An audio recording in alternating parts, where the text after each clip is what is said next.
I'm Richard. And I'm Gary, and these are our incredible stories.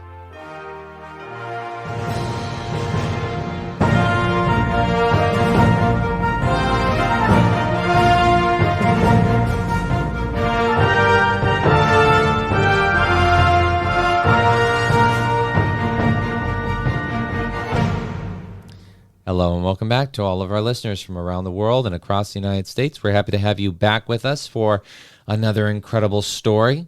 If you're listening for the first time, welcome to our show. I'm sure that by the end of this episode, you'll think to yourself, my gosh, this is so good. I just have to hear more. Well, we got something special for you. If you hit that like and subscribe button, you will be treated every Friday to new episodes. And if you want to get caught up on old episodes that you have not heard yet, well, we got a whole catalog of them. You can check it out on Spotify, YouTube, Podbean, or wherever you get your podcasts from. And you can just go back and go through the whole list of things that we already have. Oh, I got so excited I hit the microphone. So that's how pumped up I am about this. But today, we are going to be doing an Alvin Schwarz story because it's that time of the year where, why not, let's tell some spooky stories. And this one is not so much about the paranormal, but more about something that could happen. Highly unusual. And I'd like to say that it was about a year ago or so that we first introduced our audiences to Alvin Schwarz. Mm-hmm. Frankly, I had never heard of him. Yeah. And so I wasn't sure whether Alvin Schwarz was really going to be a big splash or just, get the usual number of listeners. But the way it turned out, Alvin Schwarz has turned into one of our favorites whenever we do an Alvin Schwarz story. Yeah, but like I said before, a lot of people grew up with the Scary Stories to Tell in the Dark books, and it was a popular trilogy of books that were all short stories, and Alvin Schwarz went around collecting these stories from different sources. Some of them were real stories that took place, and, they were in newspapers or magazines. Some of them are folk tales or, whatever, or urban legends. And so he put all of these collections together and then used Stephen Gamel's artwork to illustrate his book. And it was a success. I mean, it caused some controversy because of the artwork, but I don't know. Besides the story, I think the artwork's probably one of the best parts of the book. But I remember the way I got introduced to Alvin Schwarz was because of you. And we had this conversation the other day because you had asked me how I found out about Alvin Schwarz, and I said, because you got me the book. And which I didn't remember. Couldn't remember, but I remember it very specifically. It was Halloween. We were living in Las Vegas, and we went to the Page One bookstore because they had a Halloween event. And you let me and Amber, my sister, Amber, pick out one thing from the store that evening. And I saw, and of course I was in the third grade. I wasn't really focused on, literary works or masterpieces.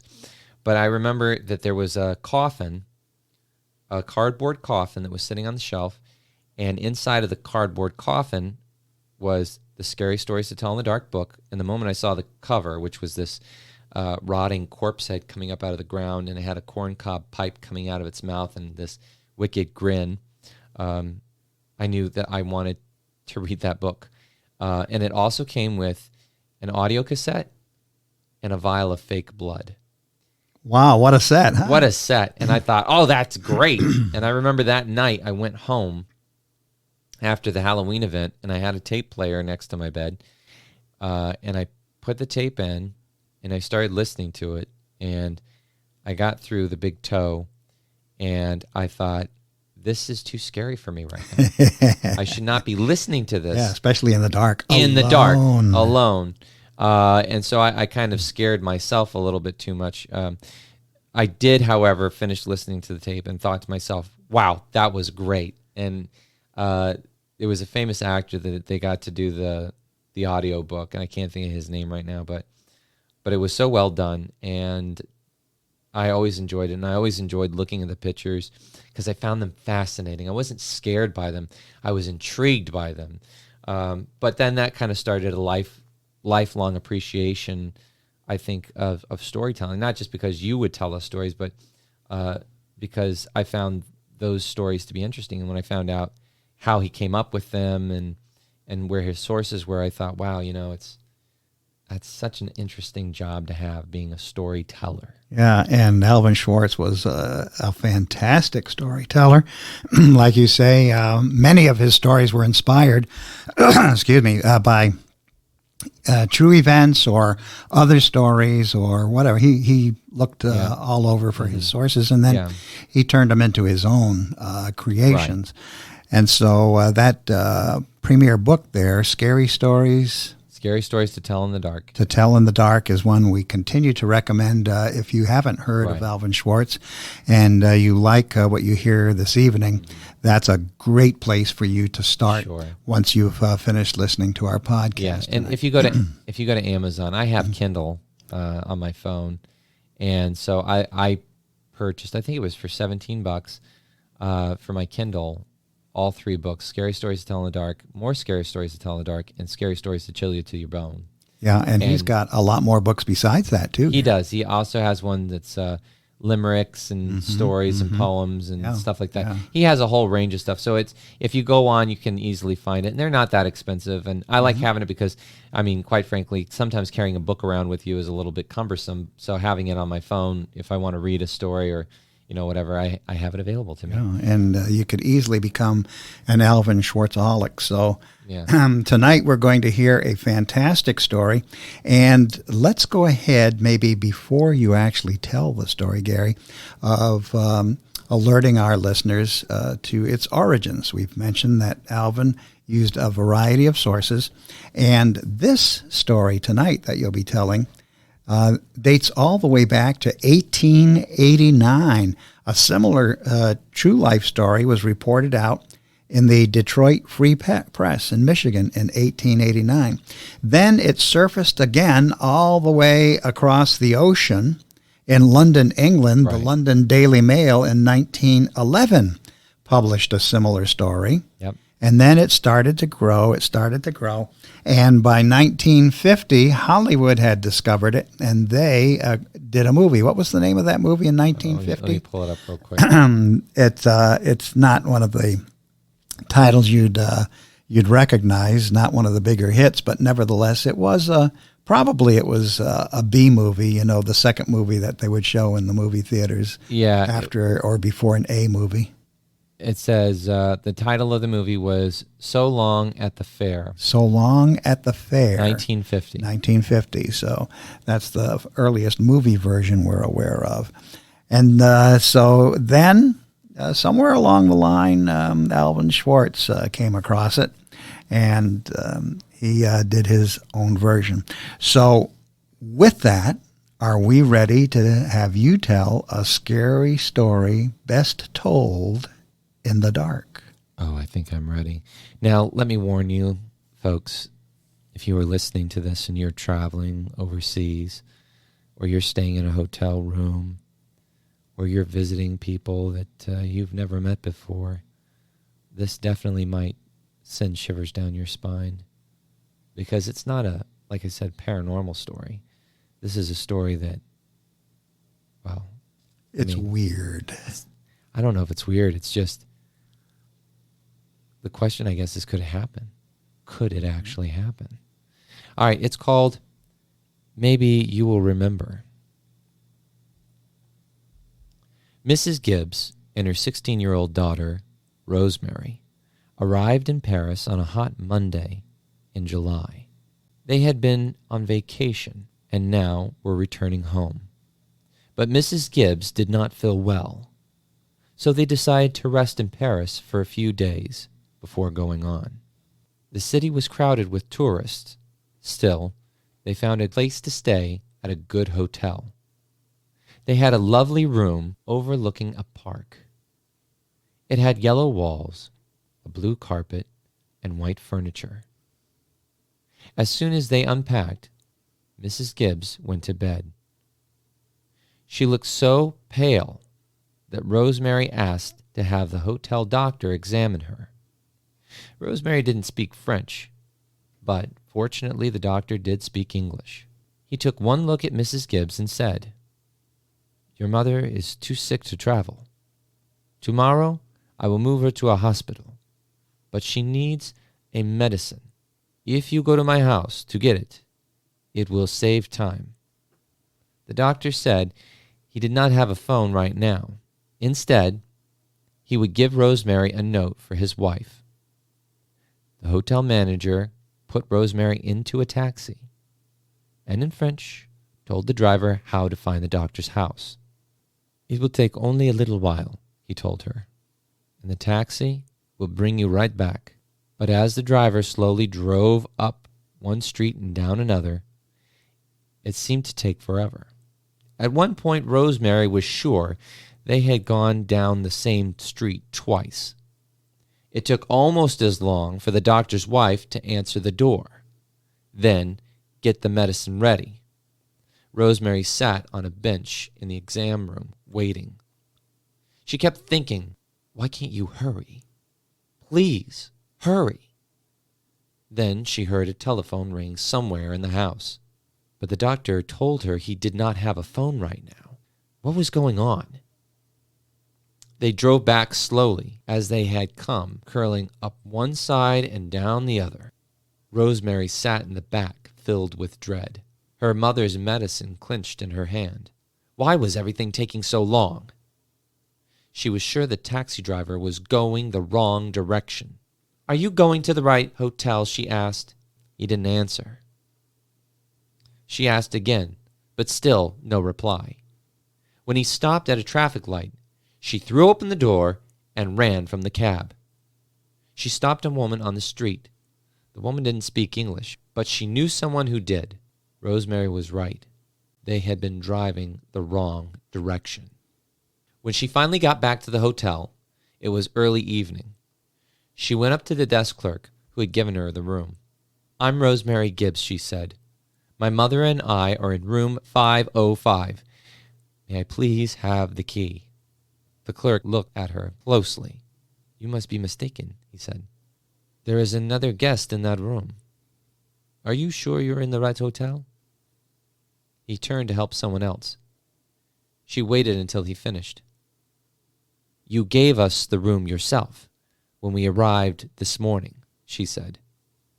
How could you forget? He stared at her as if she had lost her mind. You must be mistaken, he said. I have never seen you before. Are you sure you're in the right hotel? She asked to see the registration card they had filled out when they arrived. It's June and Rosemary Gibbs, she said. The clerk looked in the files. We have no card for you, he said. You must be in the wrong hotel.